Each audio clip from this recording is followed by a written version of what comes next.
On prend le tissu et on va le retourner. Dans un élan de solidarité, les entrepreneurs ont aussi mobilisé leur outil de travail pour venir en aide aux soignants. On lance aujourd'hui un appel à tous les couturiers et couturières, amateurs ou professionnels d'Île-de-France ayant une machine à coudre.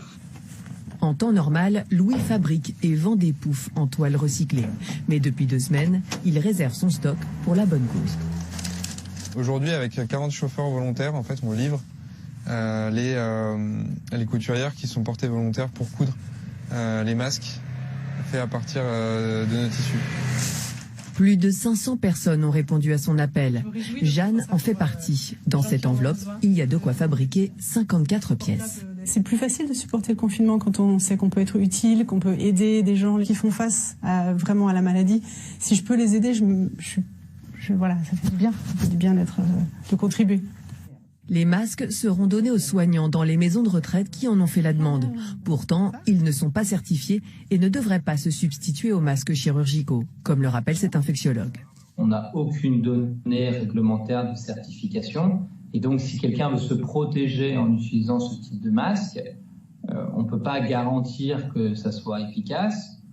En aucun cas, une infirmière peut se protéger vis-à-vis d'un patient qui serait Covid-19 positif en utilisant un masque confectionné qui ne serait pas un masque filtrant. En attendant d'être équipés en masques conformes aux normes, les soignants s'en remettent à ces bénévoles et à leurs masques artisanaux. Professeur Buisson, je rappelle que vous êtes membre de l'Académie de médecine. On l'a bien vu dans ce sujet, ces masques en tissu ne sont pas suffisants pour les soignants. C'est vraiment uniquement pour la population, pour les sorties, pour faire les courses, c'est ça? Oui, c'est très clair. Je crois qu'il y a eu beaucoup de confusion dans tous les discours qui se tiennent autour des masques. Ces masques n'ont rien à voir avec les masques qui sont à utiliser en milieu de soins, à l'hôpital ou en médecine de ville, par les médecins, les infirmières et tous les soignants qui approchent les patients. Là, il faut... Est-ce que vous pouvez nous préciser les 2 types de masques qui existent pour les soignants, les FFP2 et les masques chirurgicaux?